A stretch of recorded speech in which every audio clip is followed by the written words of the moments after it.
في الevent. There are 27 people registered, so we have 3 now. So we'll just wait a few more minutes and then we can start, inshallah.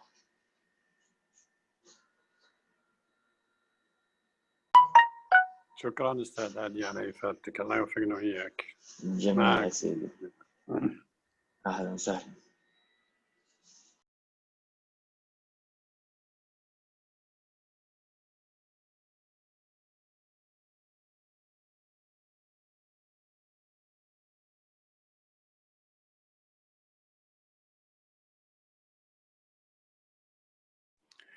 عذرا، انما استرو لابز يعني في الرياض، في دبي، في جده، وين مقرها؟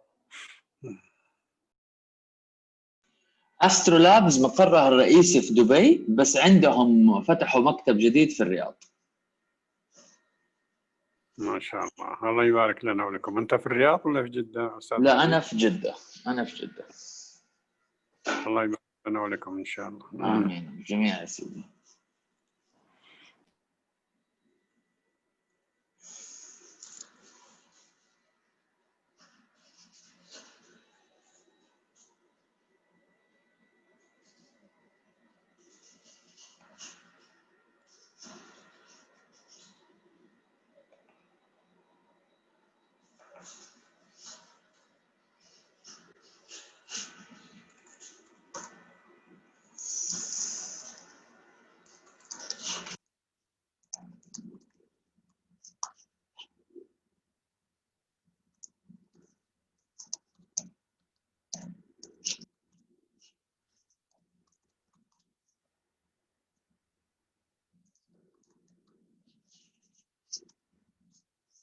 Be it big companies or even SMEs, and how most companies deal with it the wrong way. Okay, so this is what we will be talking about today. So a little bit about me, and then after that we will be talking about why purchasing is important for companies, the danger of not controlling purchases, and why is it not okay just to record your purchases in the accounting system, and then the right way to control purchases, and then we will have some Q&A in the end. Okay, so a little bit. تفضل تفضل. ممكن بس SME stand for what? Small and medium enterprises ولا small and medium businesses. اوكي شكرا خلاص. اهلا وسهلا. So my name is Ali Zain. I graduated in 2002 with a degree in computer engineering from King Fahd University in Saudi Arabia. I've worked in both local and multinational companies more than 17 years now. Procter & Gamble, I'mar the Economic City, Rolaco, and Ba'ishin. So all of these companies I have worked with. I started off in IT, and then I grew to take on more responsibilities, be it in purchasing, HR, facility management, or support services as it's called now. So the whole back office kind of operation is under me with my responsibility and my experience, except the finance part. I'm experienced in SAP, Oracle, and Microsoft Dynamics. In 2018, I started my own business, Dafar Incorporated. It's based in Dubai in the Astrolabs community, part of the DMCC free zone. And the reason I created this company is because I wanted to really focus on small and medium companies and their needs. I've worked in big companies, and all of these companies, they really have problems, be it in their ERP systems or any kind of IT solutions that they use. And what I noticed was that if the big companies have this issue, then what are the small companies do? And as you guys all know, yani, SMEs are the backbone of any economy, be it here or be it outside. So there were not a lot of companies that even provided SMEs with solutions. A lot of banks and companies don't want to deal with SMEs here in the region because they think they are high risk. And so I wanted to come in and kind of do that. So the company kind of focuses on certain areas to help SMEs. Okay, so Moving on. So one of the things that I noticed when I was working in these companies is that purchasing is a really important area, and it's a really big area. Okay, and in any company there are things called spend pools, and what we mean by spend pools is these are the categories or the spend areas or the budget items that the companies spend in. So these can be salaries, they can be travel, they can be furniture, stationery, whatever it is. All of these are called spend pools. And in any company, you need to buy things to survive, be it if you are a startup with 2 people or you're a multinational with hundreds of thousands of employees, you need to buy things to survive. So purchasing, something, when people think about purchasing, it's normally, right, the general things. So like, for example, furniture, stationery, laptops, consulting work, all of these things. But other things also fall into purchasing, like travel, like hotels, like car rentals, even the sellable items that you're going to import and re-export or sell locally. This is all purchasing. So when you talk to a lot of companies and you tell them, how do you handle your purchasing, or what do you do with regard to purchasing, most of them come back and say, we don't have purchasing, or it's a small area. But in reality, it's not. There are reports that were done in 2017 in the region, and 42% of SMEs closed for a financial reason. So that's nearly half of all small and medium companies in the region closed because of financials. Now, this could be lack of funding, but a lot of it is also spending more than you're actually bringing in revenue, which is, you know, a death stroke for any company. I did personally a survey as well for 300 SMEs in 2018. And of these, 64% said that they spent more than 5,000 a month on purchases, while 31% said that they spend more than 25,000 a month. So as you can know, for a smaller company, even 5,000 a month in spending for buying stuff is a big amount. So that's like 60,000 a year.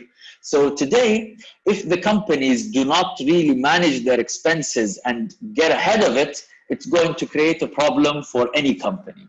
So purchasing is really critical for any company in the world, be it one person or 10,000 people. It's important that we identify that these are the aspects that we have and why purchasing is really critical for any company. Okay, so we will go into this in a little bit of detail in the coming slides. Please, guys, if you have any questions, if I'm going too fast or too slow, please go ahead and unmute and talk to me. It's an interactive session. So what will happen if we don't control purchasing? So basically, you have a lot of things that can happen, but we'll go over some of the key items here.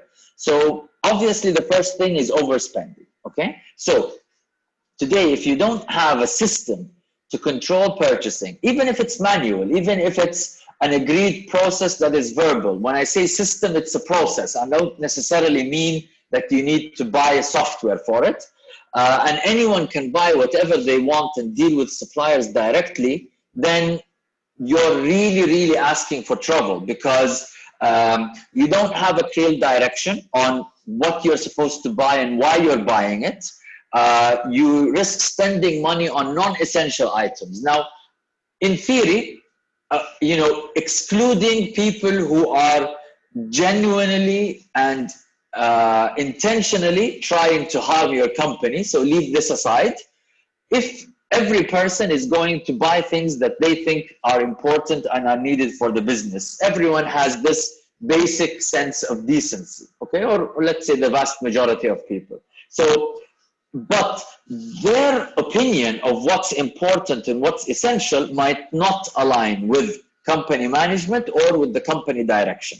And that's why it's important that we control the direction and we set, these are our goals as a company, and this is what we're going to spend money on to achieve these goals. So you need to have the direction, you need to have ownership, of, you know, who is able to discuss ordering and why and from whom.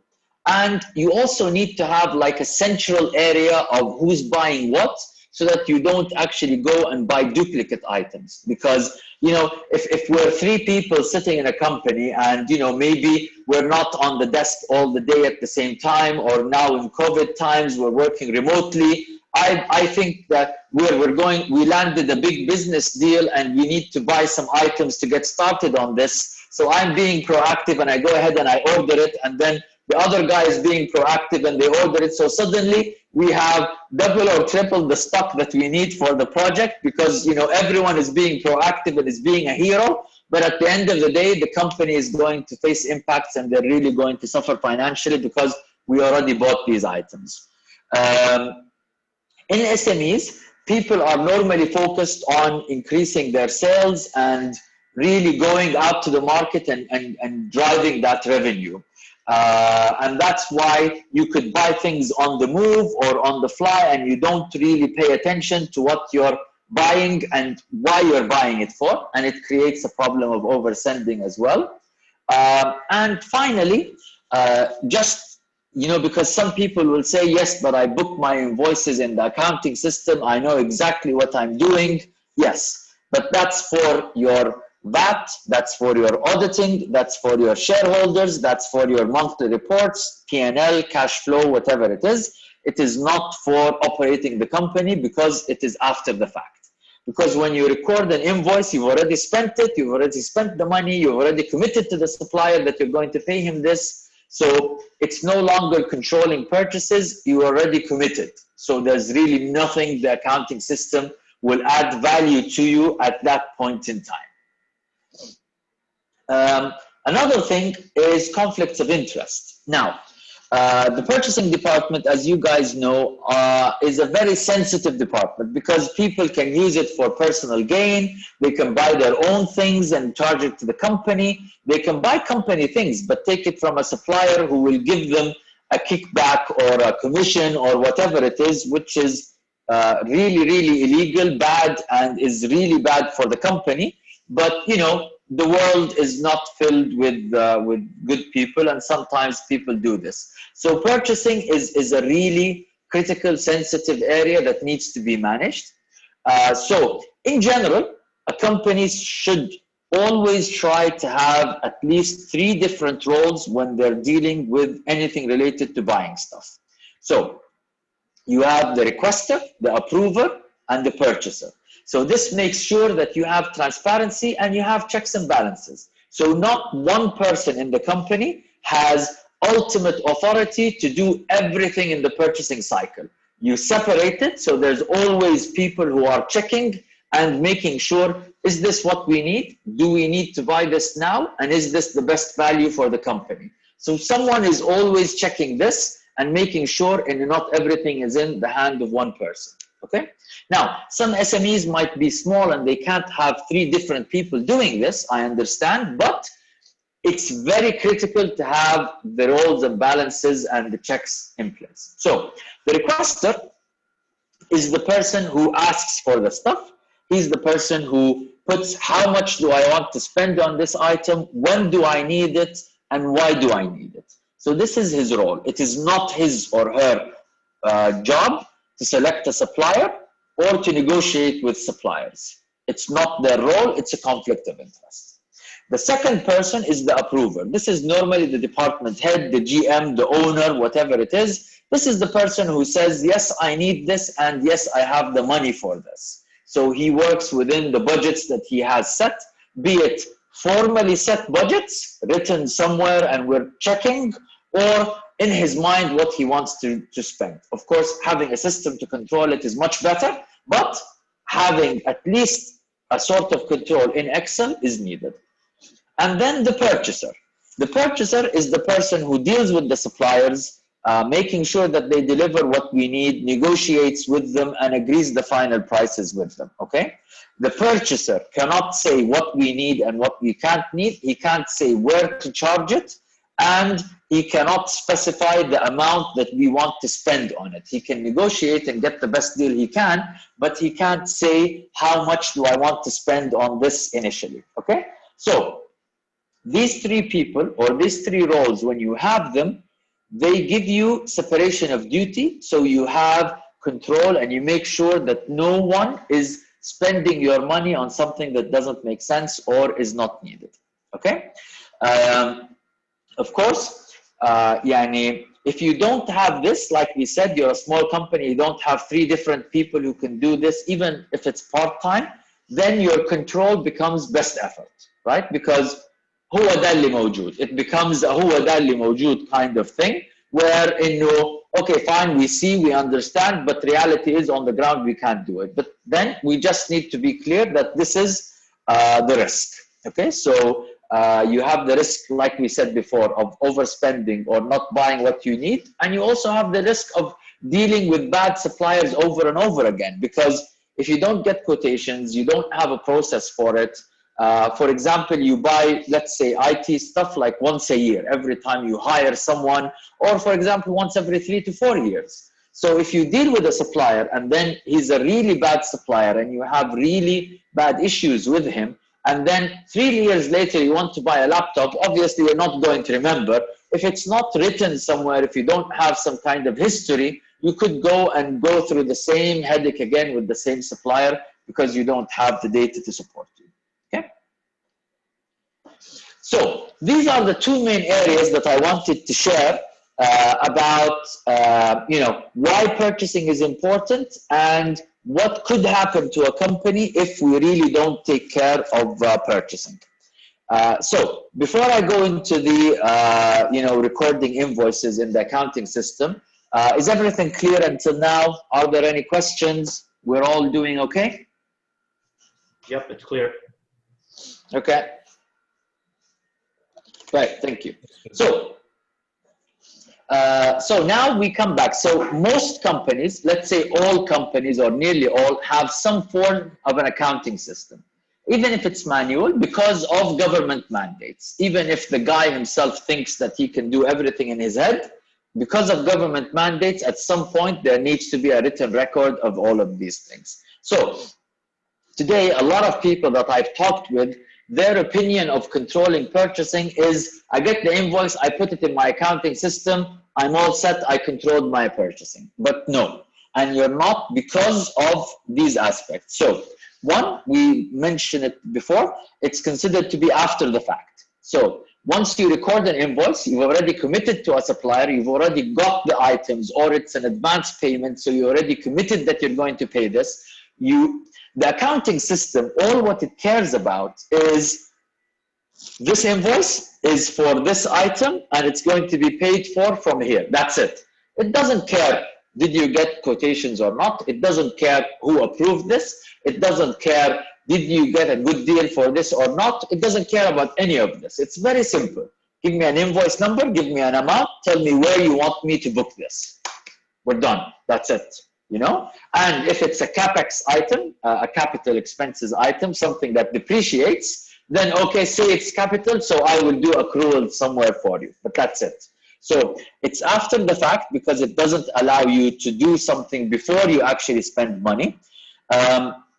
It's not spending control because you've already committed, so you can't verify, do you need the item or not? You can't estimate your expenses correctly. You can't do budgets. You can't do cutting costs if you want to because you have no clarity of what's coming up and you only react instead of being proactive. It doesn't give clarity on why one supplier was chosen over the other, okay? So when you have a purchasing process or a system, what you have is you have the quotations, you see the quotations, you see the history, you see the amounts that you got in the quotations, and then you put the notes for these things. Like, for example, let's say you wanted to buy some items to sell. So you're a reseller and you bought some, accessories for hair. And you bought these, so you wanted to buy these accessories for a deal that you have. And you got 3 quotations. So you're doing this, you kind of have this kind of best effort thing running internally. and you got the quotations. Now, one is really good priced, but the problem is the lead time is like 2 or 3 weeks when you need it this week. The other one is more expensive but can deliver this week. So because of your business need, you go ahead with the more expensive one because this is the business need that you have. However, when you note in the system or in your mind or in the document that you have, because it can't be in your mind, that we paid more because we couldn't afford to wait, the next time you're working on this, you have this history, you have this data, and you can keep it in mind. The next time I want to order, if I just order a week in advance, then I can do a saving versus my costs, so my margins are better, so my net profit is better, and all of this because I just ordered 1 week in advance more, as an example. So if you don't have a system or a control, even if it's manual or a process where you write this down, you will be, damned to always fall in the same mistake and the same trap over and over again. So the payment system is definitely, or the accounting system is definitely needed, because you need it for tax, you need it for zakah, you need it for VAT, you need it for financials. If you have shareholders, you need to share report with them. So obviously, it's a critical system. I'm not saying that you don't need it or you shouldn't worry about it. It's critical, and every company needs to have a system, but it's not the way to control your purchase. Okay? So we've talked, briefly about what the problems of not controlling purchasing are and why only recording it in the accounting system is not enough. So now I wanted to just go through these steps with you in the next slides. So this is basically what they call the purchase to pay cycle. Okay, so it's composed of 10 steps. You have the request creation, budget checks, approval, RFQs or request for quotations, quotation selection, and then after that you have again the purchase order, final budget check, the advance payment, the goods delivery, the final payment after the goods acceptance. So this is called the purchase to pay cycle. This is the right way or the best practice way to control purchasing. It's 10 steps, yes, but it doesn't have to be long and time consuming. It just makes sure that you're doing what you need to do to control your aspects. So if we move on, so the first item, request creation. So it's the first step.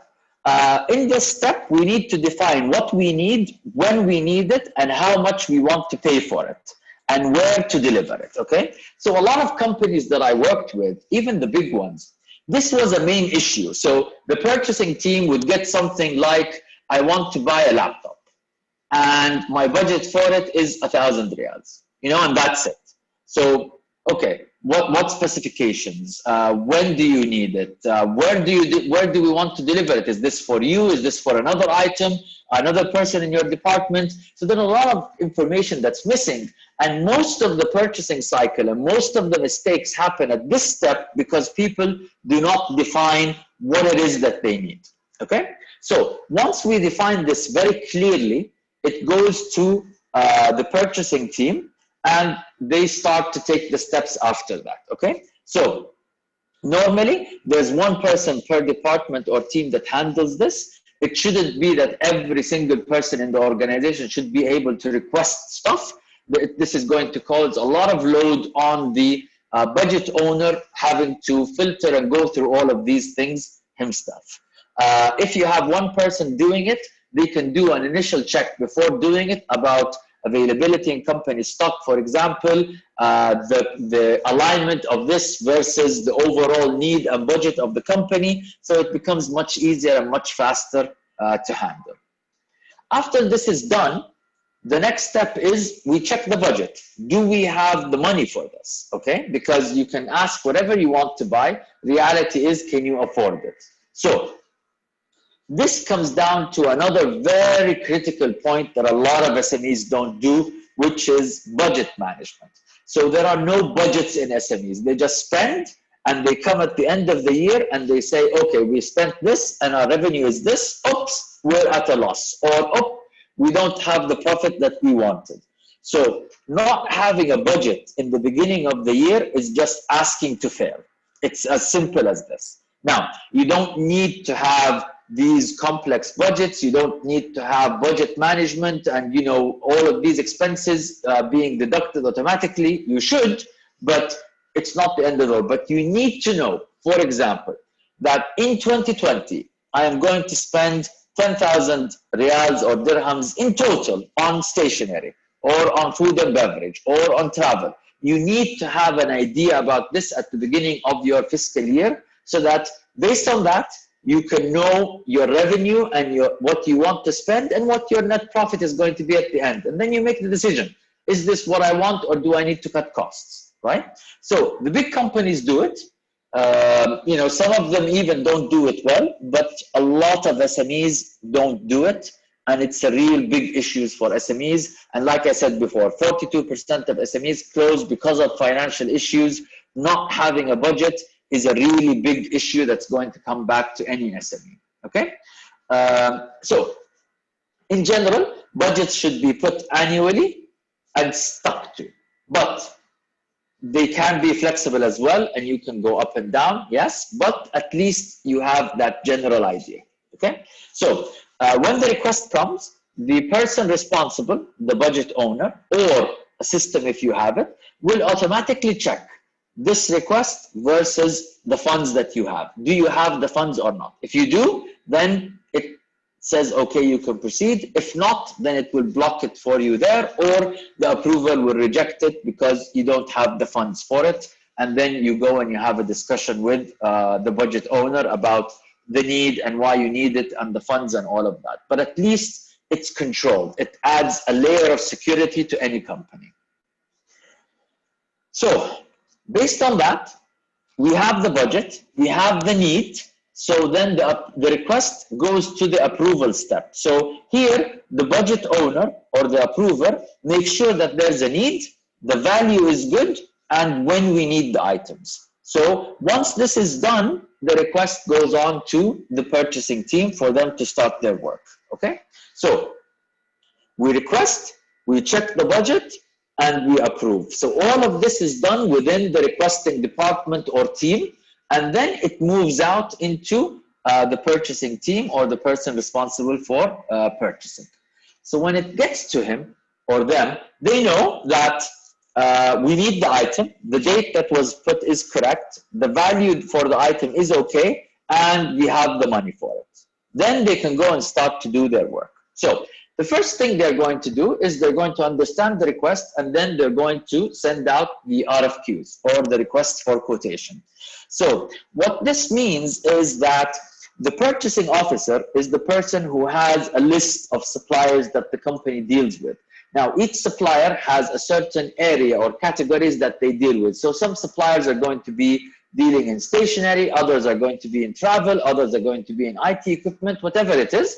But each supplier has their own area that they focus in. So the purchasing team would know the suppliers, would have a list of them, and this list needs to be verified and it needs to be approved as well, because you're approving and negotiating payment terms. You're approving their bank details, their registration certificates, all of these things to make sure that they are a legitimate supplier and it's not, someone's cousin pretending to be a supplier, so he gets the advance amount and then runs away. So it's an important process to vet and clarify the suppliers that you have, okay? So once that is done, the RFQs go out, so it contains all of the information that's requested in the request in the system, except the budget, because obviously we don't want to tell the supplier that I want to buy a laptop and I want to pay 3,000 for it,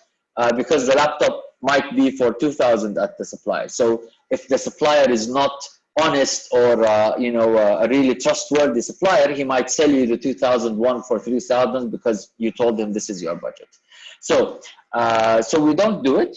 And as a good practice, you need at least 3 quotations for every request, except if the amounts are very small. So this is something that the company decides. Really big companies, they would say, for example, less than 10,000 dirhams or riyals, I don't want 3 quotations. Pick an item and go, because to the company, this is considered to be petty cash, it's fine. Others would say 5,000. Others would say 2,000. Others would say, no, every single request needs to have 3 because we're small and every riyal or dirham matters, right? The other area where you might not be able to get quotations is from something that we call single source. So there's only one supplier that sells you this item. Like, for example, if you want to buy Microsoft Office 365, only Microsoft sells this. Now, you can go to resellers if you want, but unless you have a big volume, it's going to be more expensive than if you go to Microsoft directly. So things like this, or for example, contracting work that is really specific to a certain area, then this becomes single source as well. So the objective of quotations is to provide transparency. So management can see what the market norms are, because if you came and you said that you want to buy this laptop for 1,000 dirhams, and then the purchasing guy went and he didn't find anything less than 2,000 dirhams or riyals, then you know that you have a problem, and your management, the way that they see the market is flawed, and and this might reflect back into your financial management as well. It also allows management to see the performance of the purchasing team, because they need to make sure, are we getting the best deals? Are they negotiating well? How are my payment terms versus suppliers? And also we make sure that we don't have any special treatment for suppliers, because I see the quotations. So although a lot of SMEs don't have audit functions, but the owners or the GMs should every once in a while go through and check these things to make sure that the company is really spending money in the right way and with the right suppliers. Okay, so we got the quotations. The purchasing officer needs to select a quotation. So this means best value, not necessarily the cheapest. And this is an important thing that we need to pay attention to. It's not always about the cheapest item. Sometimes something is a little bit more expensive, but other factors come into play, like quality, like delivery speed, like warranty, like payment terms. So we need to have a holistic picture of why we're choosing a quotation. Okay, and it's not only the cost. Now, in general, the purchasing officer should pick the best option and proceed. So they shouldn't go back to the requester and say, this is who I'm going to buy from, okay? Because this is the role of the purchasing officer, and this is separation of duty. However, if there is a really big issue, then he should go back. Like, for example, if the budget for example, buying a laptop is, 5,000 riyals, and the requests or the quotations that come back from the market, the cheapest is 10,000, and then you have 12 and 15 and whatever. So something's wrong. It could be that the requester misstated the specifications, and that's why his budget is much lower than the market.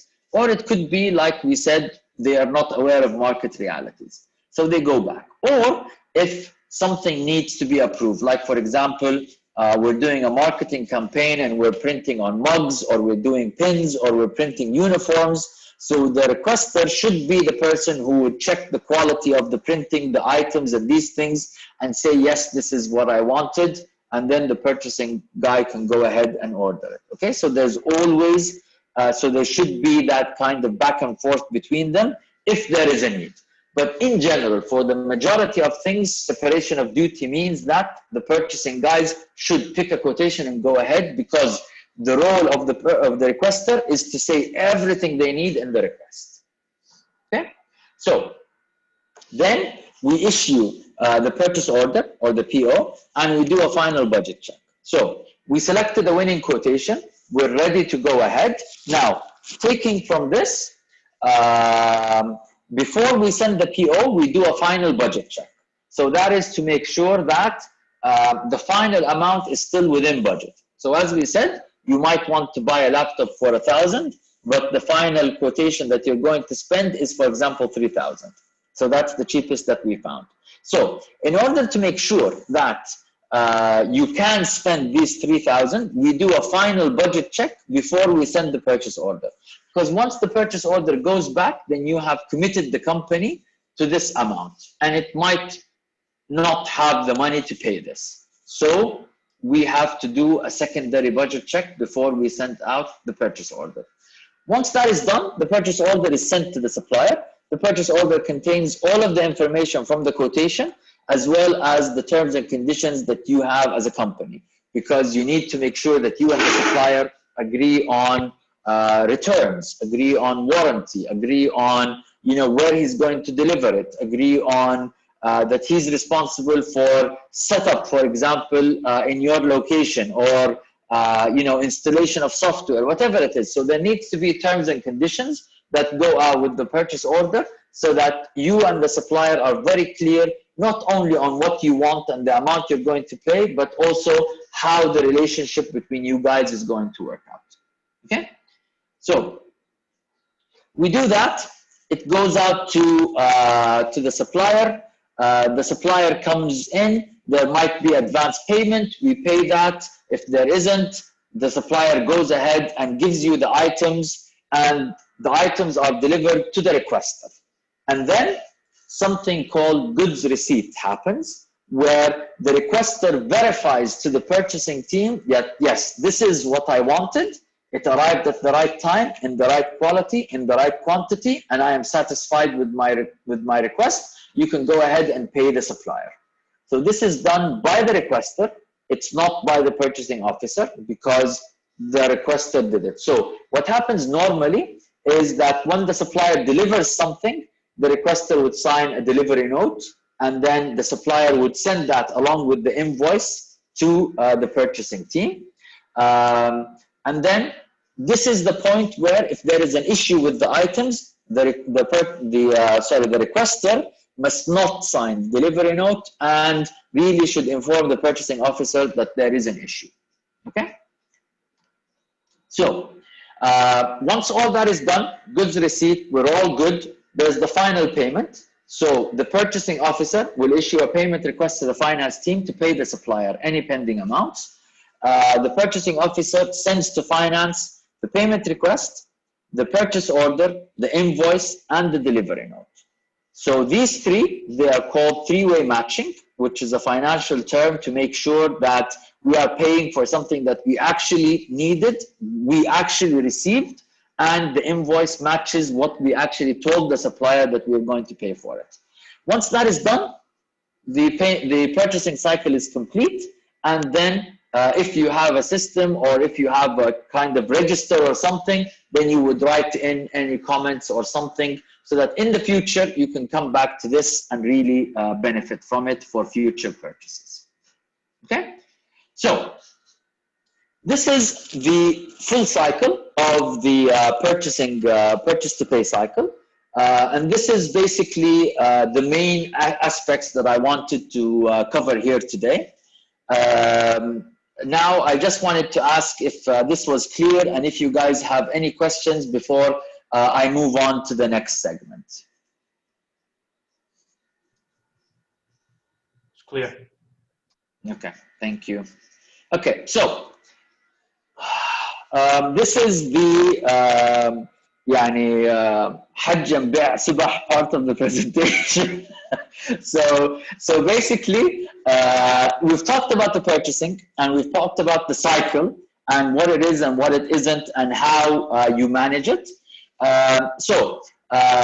Myself, my company, it provides a system that can help you control your spending, manage suppliers, and automate workflows. It works on a monthly subscription per user, and it doesn't have any commitment. So like I said, it's tailored to SMEs and their cash concerns and their spending limitations. So it's completely online, and it's available in Arabic and English. It's called Purchase Perfect. As a thank you for attending the session, everyone who uses the system gets a 1-month free trial. That's standard. But as a thank you for attending the session, if you are interested to learn more, you can contact me at the email here, and I will show you an online demo and set up your free trial account. And then if you like what you see, you have that 1-month free trial where you can try it completely risk-free. And then if you continue to like it and you want it, then you would get at least a 50% discount on the next 3 months for all of the users that you want to purchase for the system.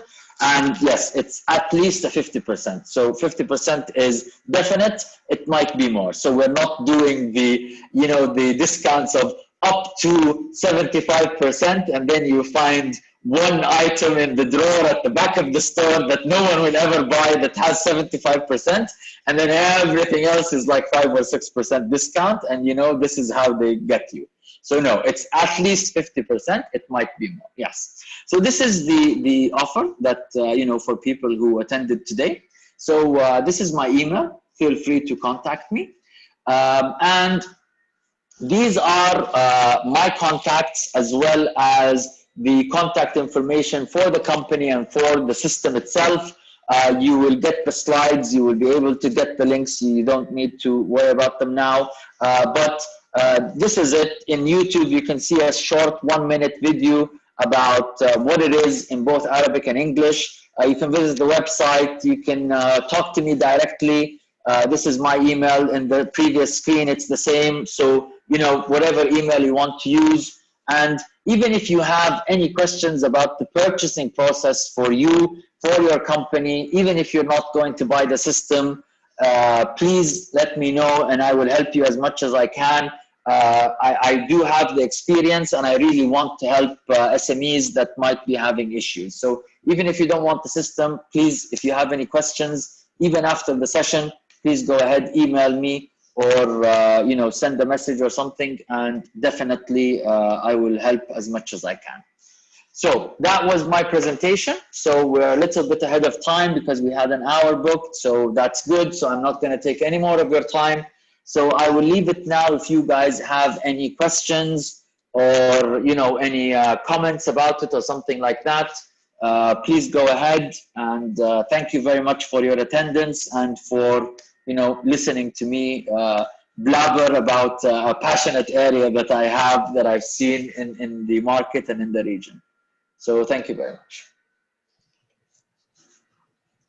Ali, thank you. Thank you for the presentation. It was insightful. Just, coming towards, I had a couple of questions about what the solution would be, but you covered that your organization, Purchase Perfect, already provides one. Just from a perspective of coming from a technology background myself, I wanted to ask, the solution that you're offering, I mean, is it an out-of-the-box solution? Does it require implementation, customization? How does that work if you're, setting it up for, because every business has its own different processes. How deep of an implementation, goes into it, because ERPs are a pain to implement anyways.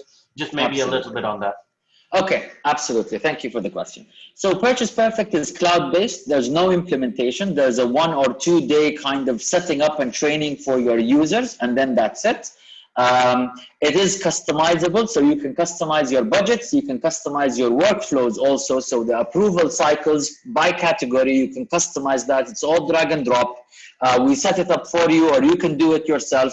We set up the budgets, you set up the categories, the users. We do that for you. It's a 1 or 2 day thing, and then you're done. And then you go on to support. It's fully online. There's no implementation on your servers. Cloud-based, wherever you are, you can access it. The idea was to make it as simple as possible, as quick as possible to deploy and have people really get started with it. And this is hopefully what we're delivering. But this is briefly to answer your question. Does it also have, and again, I don't want to make this more of a product presentation or question and answer, but does it also have the capability to integrate to some other payment solution or something? Let's say, for instance, you're using an automated payment solution or a banking API to, execute those payments. Does it also have open APIs available for it? Yes. So we will integrate to any other cloud-based API.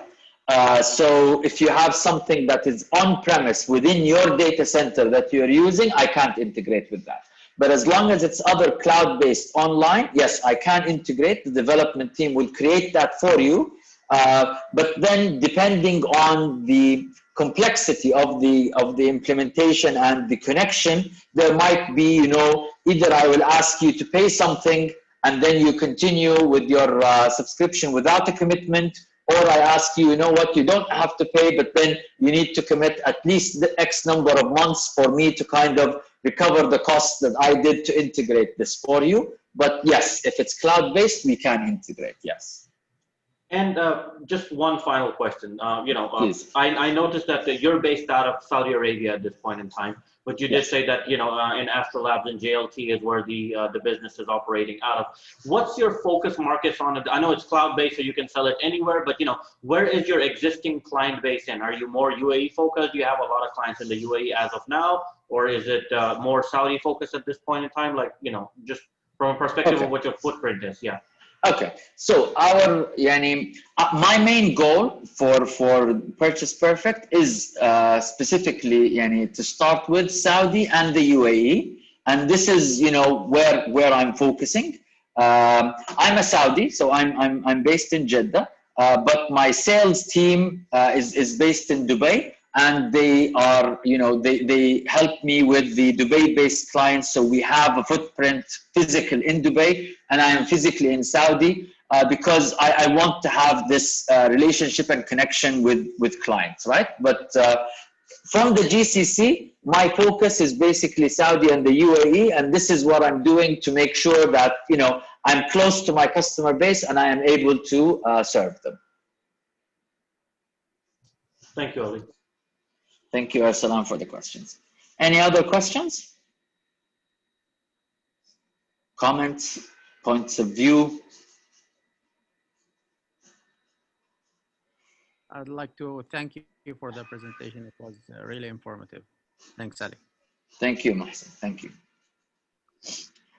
Right, okay. So I guess that's it. Thank you very much for attending, guys. I really appreciate it. Astrolabs will be sharing the videos and these things with you for the session. And again, please contact me if you have any questions, and I will be more than happy to answer them for you. Thank you very much. Thank you for your time. Thank you. Thank you.